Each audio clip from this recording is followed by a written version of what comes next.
My name is Dee Wilson, and at 34 years old, I never expected to become the victim of financial betrayal by my own family. As a dedicated nurse, I moved back to my hometown when Mom was diagnosed with cancer, opening a new credit card to cover her treatments that insurance wouldn't.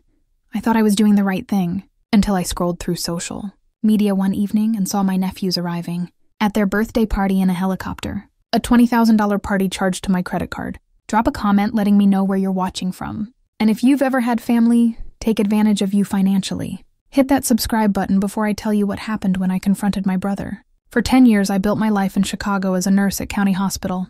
I worked in the oncology unit, helping cancer patients through their darkest days. My apartment was small but comfortable, located in a decent neighborhood where I could walk to work on nice days. I had friends, a dating life that occasionally showed promise, and enough financial stability to take a vacation once a year. It wasn't glamorous, but it was mine, and I had worked hard for it. Growing up, it was just Mom, my brother Kyle, and me. Dad left when I was 4, and Kyle was 8, disappearing completely from our lives. Mom worked 2 jobs to support us often, leaving Kyle in charge while she picked up extra shifts at the diner or the local department store. Those early years created a bond between us 3 that I thought was unbreakable. Mom was our hero, showing up to school events despite exhaustion, making holidays special, even when money was tight, and never complaining about the sacrifices she made. Kyle and I had the typical sibling relationship growing up. We fought over the bathroom, tattled on each other, and occasionally shared secrets and ice cream when Mom wasn't looking. But as we grew older, our paths diverged significantly. I was the studious one, working part-time jobs through high school to save for nursing school. Kyle was charming and popular, the high school quarterback who could talk his way out of any trouble. After high school, Kyle skipped college and went straight into real estate, working under a family friend. He had a natural talent for sales and quickly moved up, eventually starting his own development company. By 30, he had married Vanessa, a former beauty queen with expensive taste, and they lived in a mansion in the wealthiest suburb of our hometown. Their twins, Jacob and Lily, attended private school and had every advantage money could buy.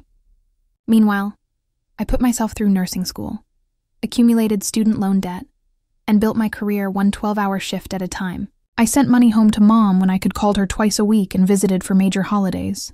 I was proud of what I had accomplished, even if it didn't come with the material trappings of Kyle's success.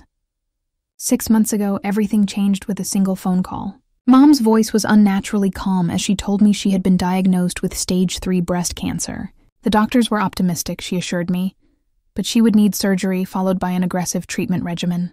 I took emergency leave from work the next day and drove 6 hours straight to be by her side. What I found shocked me. Mom had lost weight. Her usually immaculate house was dusty and disorganized, and her refrigerator contained little more than condiments and expired yogurt. She admitted she had been feeling unwell for months before seeking medical attention, partly out of fear, and partly because she didn't want to be a burden. Those words broke my heart. The next day, I accompanied Mom to meet with her oncologist. The recommended treatment plan included a new immunotherapy that showed promising results for her specific cancer type. But there was a devastating catch. Her insurance deemed it experimental and wouldn't cover the cost. The traditional treatment had significantly lower success rates for her case. The price tag for the recommended therapy, $75,000. I immediately called Kyle, expecting my successful brother to step up. He sounded appropriately concerned on the phone and promised to figure something out financially. "Don't worry, sis," he said. "Family takes care of family."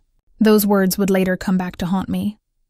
Over the next 2 weeks, I temporarily relocated to Mom's house, requested extended remote work from my hospital, and waited for Kyle to follow through on his promise. He visited once, bringing flowers and takeout, kissing Mom's forehead and assuring us both that he was working on the money thing. He mentioned cash flow issues with a new development project and asked for a little time to liquidate some investments. Meanwhile, I noticed his wife, Vanessa, posting photos of their new kitchen renovation on social media. Kyle himself shared pictures of a fishing trip on his new boat. When I gently asked about the treatment money during his rare visits, he would become defensive or change the subject. As Mom's condition deteriorated and treatment delays threatened her chances, I made a decision. I would open a new credit card specifically for her medical expenses. My credit score was excellent, and I qualified for a $25,000 limit. It wouldn't cover everything, but it would allow us to start treatment immediately while we figured out the rest. The morning I drove to the bank, my stomach was in knots. I had spent the previous night calculating and recalculating my finances. My savings account held $12,000 earmarked for eventually buying a small condo in Chicago. I had $18,000 in student loan debt, manageable with my current salary, but still a constant presence in my monthly budget. My apartment lease in Chicago had 6 months remaining, and I was paying rent while not even living there. Taking on potentially $25,000 in high-interest credit card debt would set me back years financially. But sitting across from the bank manager, all I could think about was Mom's face lighting up when the oncologist described the potential of this treatment, how she squeezed my hand when he said words like remission and full recovery. The alternative was unthinkable.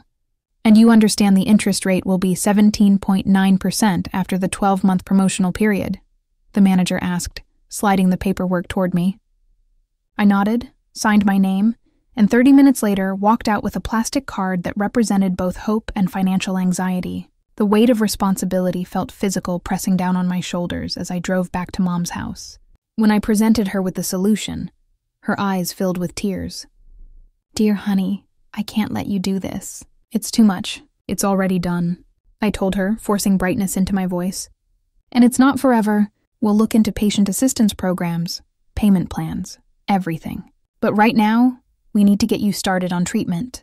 She hugged me tightly, her frame thinner than I remembered from Christmas. "I raised a good one in you," she whispered.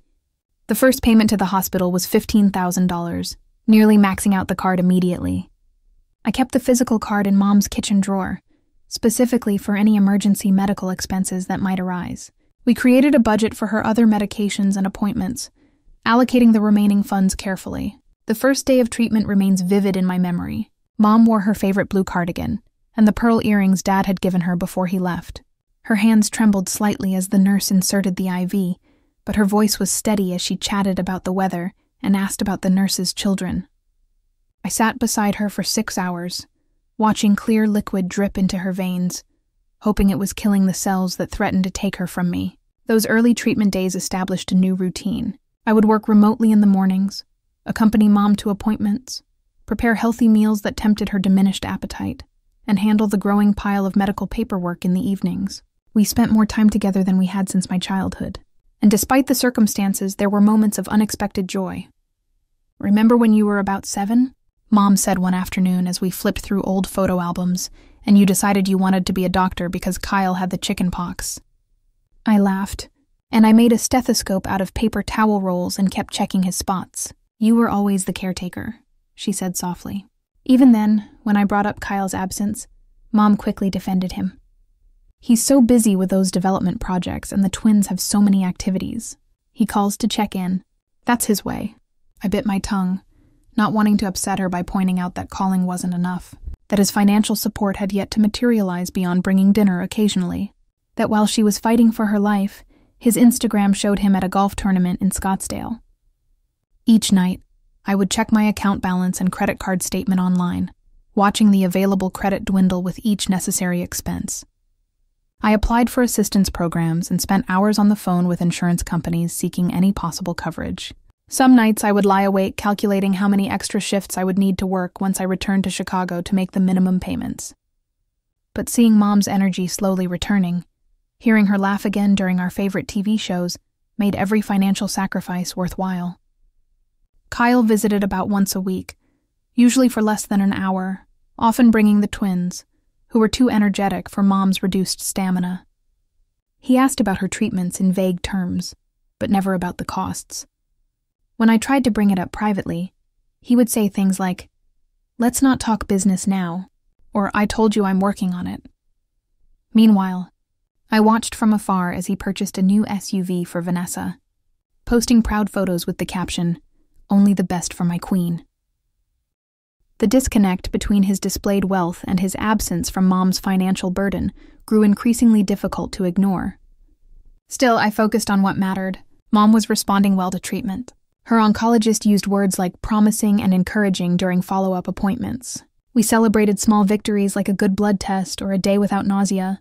We developed inside jokes with her regular nurses and brought homemade cookies to the treatment center staff. I was exhausted but hopeful, stretched thin but determined. Then came the day that changed everything. After a particularly long day at the treatment center, I had settled Mom into bed early. She had been more tired than usual, a side effect of the latest round of therapy. I made myself a cup of tea and curled up on the living room sofa with my laptop, intending to catch up on work emails before bed. Almost out of habit, I opened social media first. Scrolling mindlessly through my feed, I paused when I saw that Vanessa, my brother's wife, was live streaming an event. Curious about what warranted a live broadcast, I clicked on it, expecting perhaps a house tour or one of her usual fitness routines. The video opened with an aerial shot of their sprawling backyard, transformed into what looked like a professional carnival. A bouncy castle the size of my Chicago apartment dominated one corner. A cotton candy machine popcorn stand, and what appeared to be a hired ice cream truck lined the perimeter. Professional-looking performers in circus attire juggled and performed acrobatics, while dozens of children and adults watched in delight.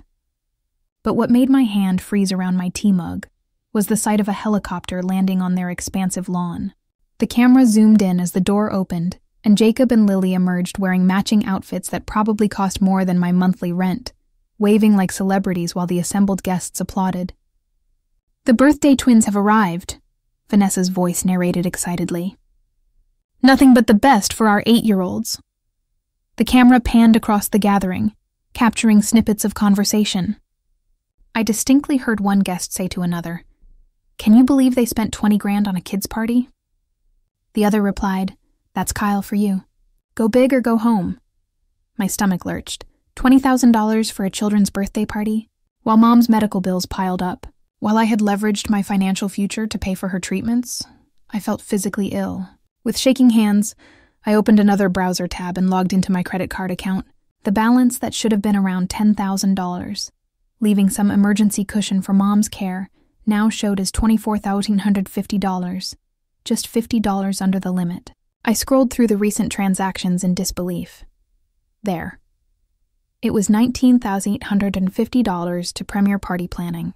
The charge had been made 3 days ago, while I was sitting with Mom during a particularly difficult treatment session. Below that were smaller charges I didn't recognize. $500 at a high-end department store, $300 at a wine shop, $200 at a specialty bakery, all made within the past week. The room seemed to spin around me.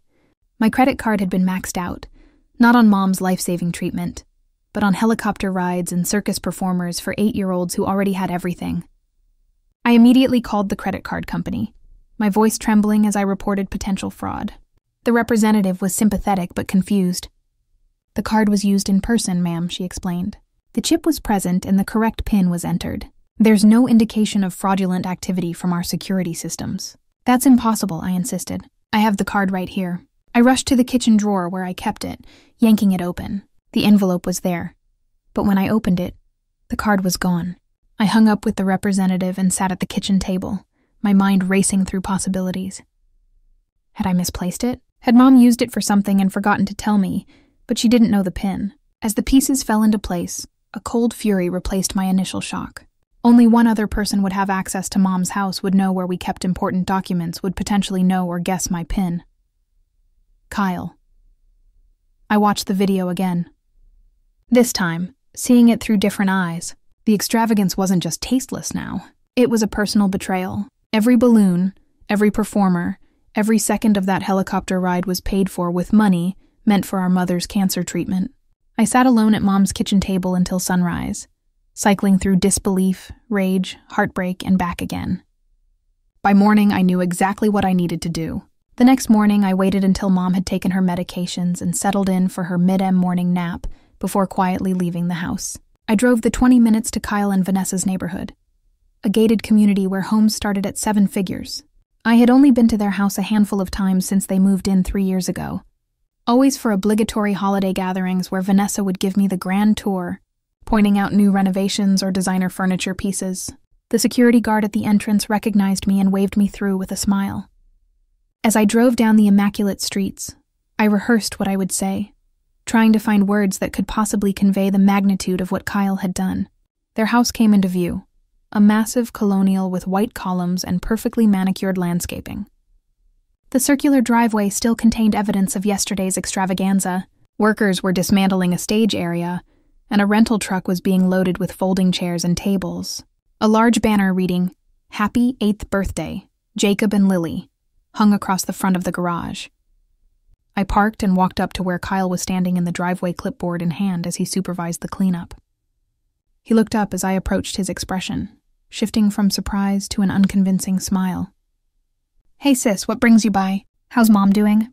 He acted as if everything was normal, as if he hadn't committed an act of betrayal that had kept me awake all night. "We need to talk," I said, my voice steadier than I expected.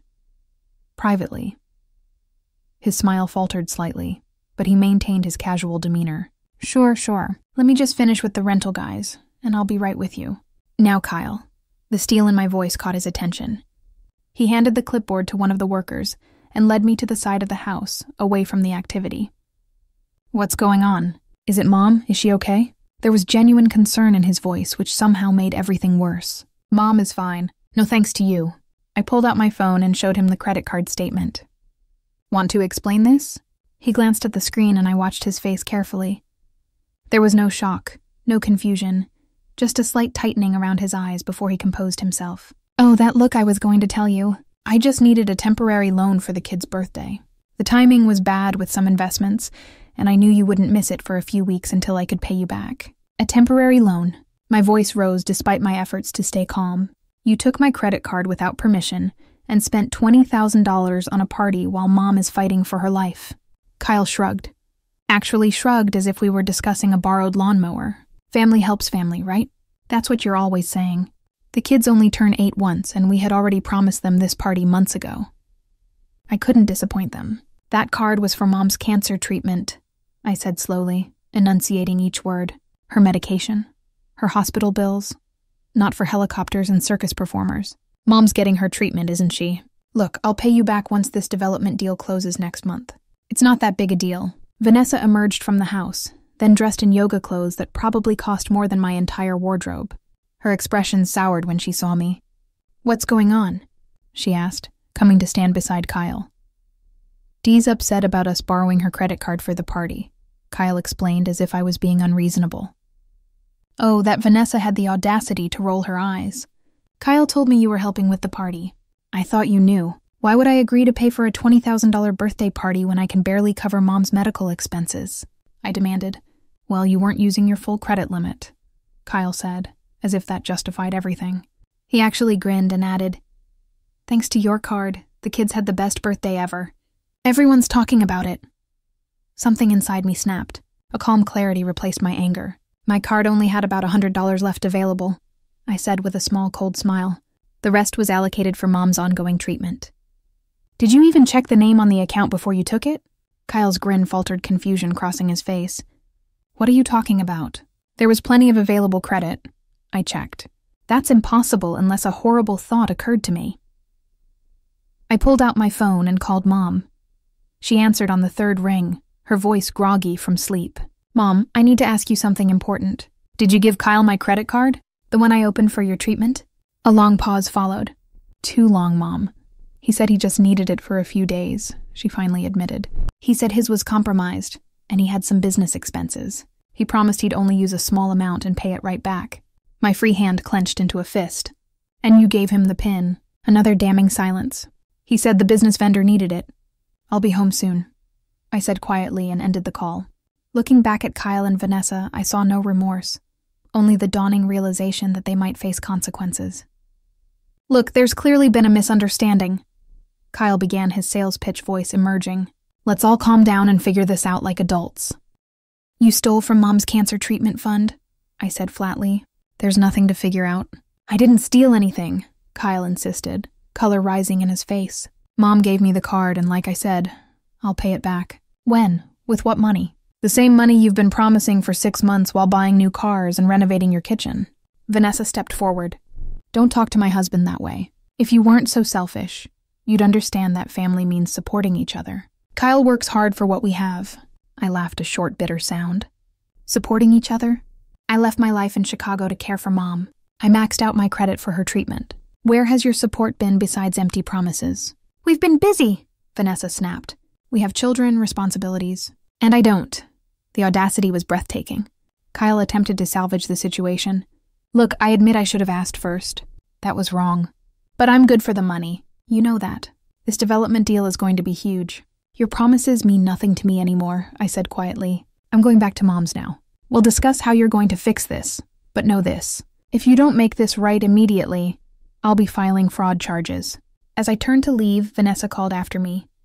You wouldn't do that to your own brother. I looked back at them standing in front of their mansion, surrounded by the remnants of their excessive celebration. Watch me. When I arrived back at Mom's house, I found her sitting at the kitchen table, nervously fidgeting with her teacup. The bank envelope that had contained my credit card lay in front of her. Her eyes were reddened, either from crying or fatigue from her treatment, possibly both. Dear honey, she began, her voice small. I'm so sorry. I should have asked you first. I sat across from her, emotionally exhausted. Why, Mom? Why would you give Kyle my card when you knew what it was for? She looked down at her hands. He came by last week when you were picking up my prescription. He said he had a cash flow problem with the business, that a big client payment was delayed. He only needed a temporary loan until the money came through. And you believed him after all the empty promises about helping with your treatment. He's always been good with money. Dee, ever since he was young. Remember how he started that lawn mowing business in high school? He's always landing on his feet. The familiar refrain hit a nerve. All my life, I had heard variations of Kyle is so good with money, or Kyle has such a head for business. Meanwhile, my more practical career choice and careful financial management were treated as less impressive. He spent almost $20,000 on a birthday party for the twins, I said flatly. A party with a helicopter, Mom, while you're rationing your pain medication because it's so expensive. Mom's eyes widened. 20,000? That can't be right. He said he just needed a little help with a business expense. I showed her my phone with the credit card statement. She put on her reading glasses with shaking hands and stared at the screen in disbelief. Oh my God, she whispered. I had no idea, Dee.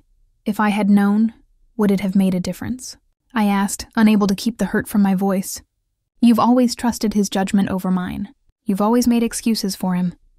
That's not fair, she protested weakly. I don't play favorites, really. When I was working 2 jobs to put myself through nursing school, you gave Kyle $5,000 to invest in his first real estate venture. Money from your retirement account that was different. It was an investment. Did he ever pay you back? Her silence was answer enough, and the $10,000 for his wedding and the down payment help for their first house. Have you kept track of how much you've given him over the years, while I've been completely self-sufficient? Tears filled her eyes. He's had different opportunities, different needs, and now I need you to understand how serious this is, I said, fighting to keep my voice even. That credit card was our safety net for your treatment. It's maxed out now. If you need additional medication, or if there are complications, or if the treatment needs to be extended, we have nothing. Before she could respond, the front door opened and Kyle walked in without knocking. He had changed into a suit his business armor. Mom, I need to talk to you about Dee's accusations, he announced, striding into the kitchen. Just like that, I was the villain in his narrative. They aren't accusations if they're true, I countered, standing up. The credit card statement doesn't lie. I told you I'll pay it back, Kyle insisted, turning to Mom. This is just a temporary situation. Dee is overreacting and threatening to go to the police. Mom looked alarmed. The police, Dee, he's your brother. And there it was. Despite seeing the evidence, despite knowing what Kyle had done, her immediate concern was protecting him from consequences. He committed fraud, I said. He took a credit card without permission and used it for unauthorized purchases. Mom gave me permission, Kyle argued. Tell her Mom. Mom looked trapped between us. I gave him the card. Yes, but I didn't know he was going to spend so much. I thought it was for a small business expense. See, it's a family misunderstanding, not fraud. Kyle pulled out a chair and sat down, taking control of the situation, as he'd done countless times before. Let's all calm down and have a rational conversation about this. What followed was one of the most painful family dinners of my life. Kyle ordered pizza, acting as if we were just having a normal family disagreement, rather than addressing a major betrayal. He outlined a repayment plan that would start as soon as the Westside development closes a project I'd been hearing about for over a year. I'll pay you back with interest, he promised smoothly. In the meantime, if Mom needs anything for her treatment, of course, I'll cover it with what I asked. Your cards are apparently maxed out too, or you wouldn't have needed mine. I have resources, he said vaguely. Lines of credit investors. Vanessa arrived halfway through dinner, bringing the twins, who immediately started complaining about being bored at Grandma's boring house. She sat beside Kyle, a united front. I think Dee is being selfish. she announced after hearing Kyle's version of events, making such a big deal about money when we're family. It's not about the money, I tried to explain. It's about the betrayal. It's about taking advantage of Mom's trust in my sacrifice. So dramatic, Vanessa muttered. It's just a credit card. It's not like we stole your kidney. Mom, increasingly uncomfortable with the conflict, began clearing dishes despite my protests that she should rest. Please, both of you, she pleaded. Let's not fight. We'll figure this out. By the end of the evening, nothing was resolved. Kyle made promises I knew he wouldn't keep. Mom accepted them because it was easier than confronting the truth. Vanessa made passive-aggressive comments about some people making mountains out of molehills. The twins broke a vase Mom had treasured, and no one made them apologize. After they left, Mom was exhausted, the stress visibly taking a toll on her already fragile health. I helped her to bed, giving her the evening medications, fighting back tears, as I realized we had only enough for another 2 weeks. Alone in my childhood bedroom that night, I pulled out old family photo albums. There we were at my high school graduation, Mom beaming with pride, Kyle looking bored, me holding my honor society cords. Another from Christmas years ago. Mom wearing the scarf I had saved up to buy her while unwrapping the expensive watch from Kyle, purchased with Mom's own money, as I later discovered. The pattern had always been there. I had just been too determined to preserve family harmony to acknowledge it. The next morning, I called my friend Jenna, a lawyer in Chicago. After explaining the situation, she confirmed what I already knew. What Kyle had done constituted fraud regardless of Mom's misguided permission. I had options for pursuing the matter legally, though it would mean pressing charges against my own brother. Think carefully, Jenna advised. Legal action would likely permanently damage your family relationships. On the other hand, allowing this behavior sets a dangerous precedent. The choice felt impossible. Pursue justice or maintain peace for Mom's sake during her illness. But as I hung up, I realized there might be a third option, one that required me to finally stand up for myself in a way I never had before. The morning after my conversation with Jenna, I drove Mom to her treatment appointment. She was quiet during the drive, clearly still processing the previous day's revelations. In the treatment room, as the nurse set up the IV, I decided it was time for the conversation we should have had years ago. Mom, I began softly, I need to talk to you about something important. She looked up, anxiety crossing her face.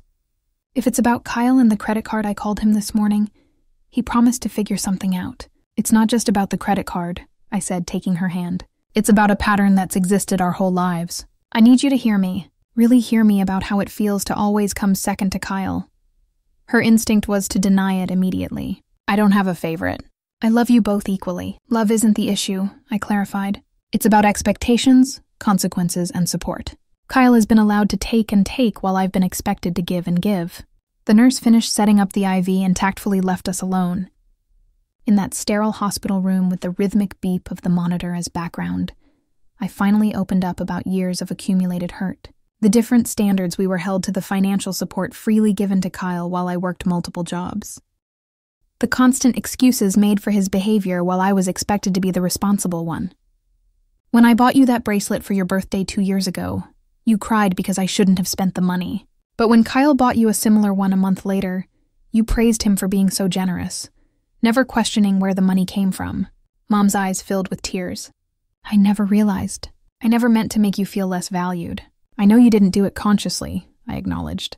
But it happened, and it's still happening. Even now, your first concern was protecting Kyle from consequences, not the fact that he took money meant for your cancer treatment.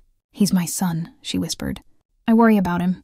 And I'm your daughter, I replied, who has been here every day, who put her life on hold to care for you, who went into debt to pay for your treatment. Don't I deserve the same concern? Something shifted in her expression. Then a recognition I had waited for all my life. Yes, she said simply. Yes, you do. She squeezed my hand, tears flowing freely now. I'm so sorry, Dee. I never saw it clearly until now. It wasn't an immediate fix for years of inequality, but it was a start, an acknowledgement that meant more than I could express. We spent the rest of the treatment session talking honestly, sometimes painfully, about family dynamics I had previously accepted as unchangeable. Meanwhile, Kyle was busy trying to control the narrative. Throughout the day, various family members called me Aunt Susan, suggesting I was overreacting Cousin Jack, offering to mediate the dispute. Even Mom's sister Linda implying that pressing the issue might worsen Mom's condition. Kyle had been making calls, spinning the story to make himself the victim of my unreasonableness. Instead of engaging with his proxies, I took direct action. First, I visited the bank where I had opened the credit card, explaining the situation to the manager. To my surprise, he was not shocked. Unfortunately, financial exploitation within families is more common than people realize, he explained, helping me file the necessary paperwork to dispute the charges and initiating a fraud investigation. Has my brother done something like this before I asked a suspicion forming? The manager couldn't legally share specific information, but his careful response told me everything. Let's just say you're not the first family member to sit in that chair with similar concerns. That afternoon, I called the credit card company again, this time with all the documentation and information needed to file a formal fraud report. The representative was sympathetic and professional, explaining the investigation process and what would happen next. Even though your mother gave him the card, she did not authorize the specific purchases or amount the representative confirmed, and you as the primary account holder certainly didn't. We'll begin investigating immediately. When Kyle found out what I had done, his response was predictable. First came angry phone calls, then threats about what this will do to Mom, finally escalating to showing up at Mom's house red-faced and indignant. How could you do this to me? He demanded, pacing the living room. Do you know what fraud charges could do to my business reputation? To my real estate license? You should have thought of that before you spent $20,000 on a children's party using a card meant for Mom's cancer treatment, I replied, remaining calm despite his attempt to intimidate me. I told you I would pay it back. When? With what money? The same promises you've been making for months while Mom's medical bills pile up. He switched tactics, his voice softening. Look, I admit I made a mistake. I shouldn't have spent that much. But don't destroy our family over this. Think about Mom. I'm thinking about Mom, I said. I'm thinking about what happens if her treatment needs to be extended and we have no financial resources left because you depleted them. Before he could respond, Mom emerged from her bedroom. She looked pale but determined. Kyle, she said quietly, what you did was wrong. I was wrong too for enabling it, for always making excuses for you. Kyle looked stunned, clearly expecting Mom to take his side as she always had. Mom? You don't understand the pressure I'm under. The business, the kids, the lifestyle we need to maintain. I understand more than you think, she replied. I understand that you took advantage of my trust and your sister's sacrifice, and I understand that it stops now. It was a small moment of vindication seeing Mom finally hold Kyle accountable, but the road ahead remained difficult. That evening, I met with a hospital financial counselor who identified several assistance programs we qualified for. It wasn't enough to cover everything, but it was a start. Through social media, I discovered I wasn't Kyle's only victim. Our cousin Rachel messaged me privately after seeing a vague post I made about financial boundaries. She shared that Kyle had borrowed $10,000 from her husband's business account 3 years ago, promising to return it with interest for a guaranteed investment opportunity. They were still waiting. Aunt Patricia, Mom's older sister, called after hearing about the situation. Your brother borrowed against your mother's house 2 years ago. She revealed he convinced her to take out a home equity line of credit for one of his developments. That's why she had no savings when she got sick. The pieces of the puzzle were finally coming together. Kyle hadn't just betrayed me. He had been systematically exploiting our entire family for years, using charm and manipulation to avoid consequences. With this new information, I began building a support network outside my immediate family. Aunt Patricia offered to help with some medical expenses. Rachel and her husband provided meals and transportation to appointments. Even my boss in Chicago arranged for me to work remotely for as long as necessary, removing one source of stress. For the first time, I was standing firmly in my truth without worrying about keeping the peace or protecting Kyle from the consequences of his actions. The relief was palpable, like putting down a heavy burden I had carried for decades. Kyle made several attempts to regain control, from sending expensive flower arrangements to Mom's house, which we donated to the hospital, to showing up with the twins to cheer up Grandma. A transparent attempt to use the children as emotional leverage. But with each manipulation tactic, his power diminished. The most surprising development came when Vanessa reached out to me privately. We met at a coffee shop halfway between our homes, where she revealed cracks in her perfect life facade. I didn't know about the credit card, she admitted, looking genuinely distressed. I knew we had money problems, but Kyle always says it's temporary, just until the next deal closes. She twisted her wedding ring nervously. There's always a next deal. Has he taken money from your family too? I asked gently, She nodded, eyes downcast. My parents' retirement fund. $300,000 2 years ago. They still don't know it's gone. Her voice broke. I don't know who he is anymore. It was a painful reminder that Kyle's behavior had created multiple victims, including his own wife and children. As much as I had resented Vanessa's attitude, I now saw her as another person caught in Kyle's web of financial manipulation. As weeks passed, I held firm to my boundaries, ignoring the flying monkeys Kyle sent to make me feel guilty, and standing by the fraud investigation, despite family pressure to drop it. For perhaps the first time in my life, I prioritized my own well-being and financial security alongside Mom's health. 3 months after discovering Kyle's betrayal, much had changed. Mom's oncologist delivered the news we had been praying for. The treatment was working better than expected. Her cancer was responding with the latest scans showing significant tumor reduction. We celebrated with a small dinner at her favorite restaurant, just the two of us, a quiet acknowledgement of the battle she was winning. The credit card company's fraud investigation concluded in my favor.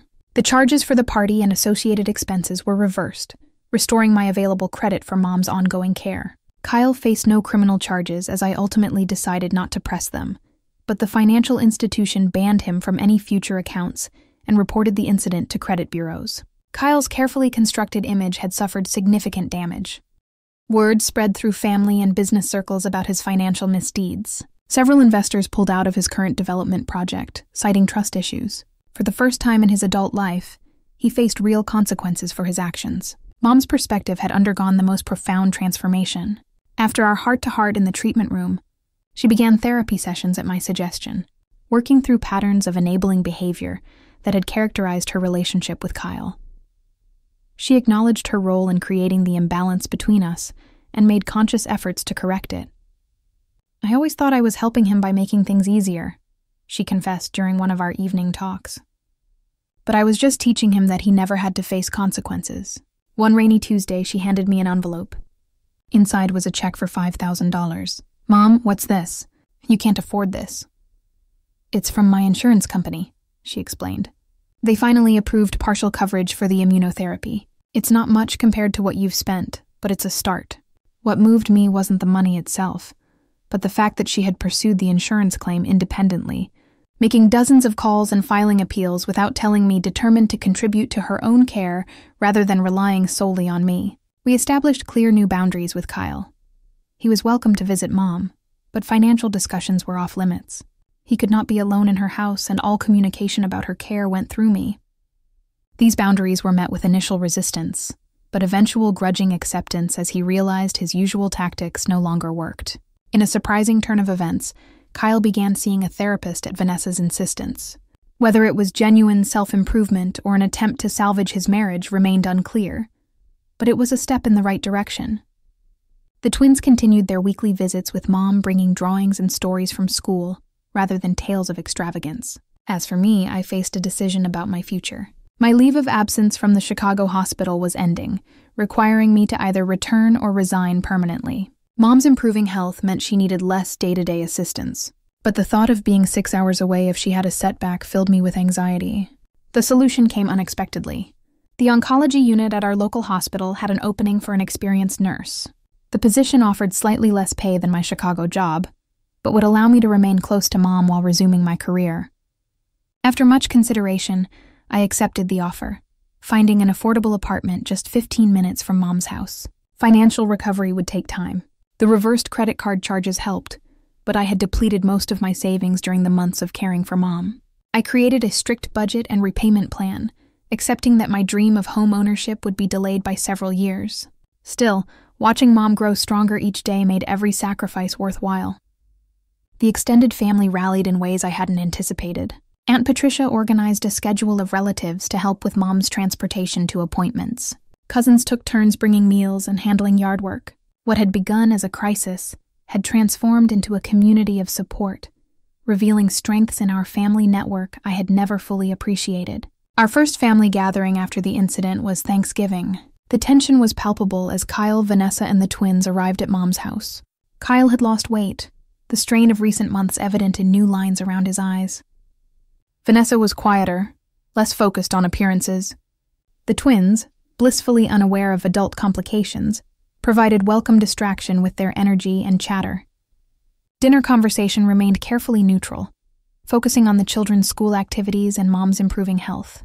As we cleared the table, Kyle approached me in the kitchen. "I've been trying to figure out how to say this," he began awkwardly. "I'm sorry, Dee. Not just for the credit card, but for everything.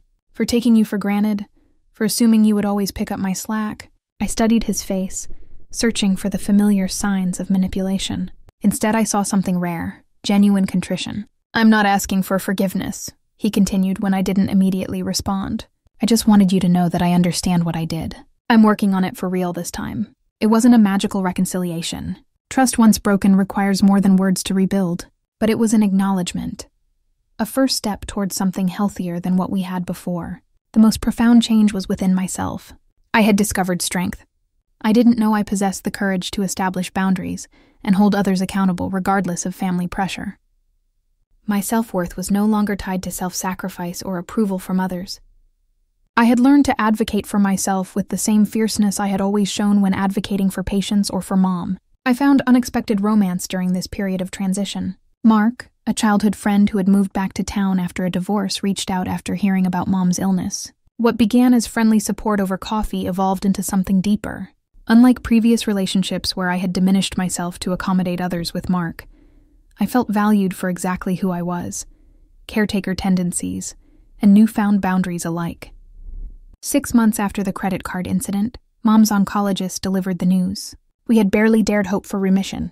There would be follow-up treatments and regular monitoring, but the immediate crisis had passed. That evening, Mom and I sat on her porch swing, looking through old family albums, as we had done so often during her treatment. "I was so afraid," she admitted, tracing a photo of herself holding me as a baby. "Not just of the cancer, but of being a burden, of needing help." "You're never a burden, Mom. I know that now." She turned to a more recent photo taken at the hospital after her final treatment. Both of us smiling despite our exhaustion. "You know what I see when I look at this picture? Not just my daughter, but the strongest woman I know." Her words healed something deep within me, a wound so old I had stopped noticing its pain. For so long I had been the responsible one, the caretaker, the one who could be counted on to sacrifice without complaint. Now I was being seen, truly seen for my strength, rather than just my willingness to give. The journey toward complete family healing remains ongoing. Kyle is working to make financial amends, starting with small regular payments toward what he took. More importantly, he's working to rebuild trust through consistency and accountability, rather than grand promises. Mom continues therapy, learning to support without enabling. And I am learning that setting boundaries isn't selfish, but necessary for authentic relationships. What began as a financial betrayal became a catalyst for transformation, forcing painful truths into the open, where they could finally be addressed. The credit card incident didn't break our family. It broke the dysfunctional patterns that had limited us for years, creating space for something healthier to grow. I still believe in the power of family, but now I understand that true family support must be reciprocal, based on respect rather than exploitation. True love requires honesty, not endless sacrifice, and healing begins with honoring yourself first. If you've ever experienced financial betrayal from family, know that setting boundaries isn't selfish. It's necessary for both you and them. Has someone in your family ever taken advantage of your generosity? Share your story in the comments. And if this resonated with you, please subscribe and hit that like button. Your support means everything as we navigate these complex family journeys together. Thank you for listening to my story, and remember, sometimes the most loving thing you can do is say no. Music.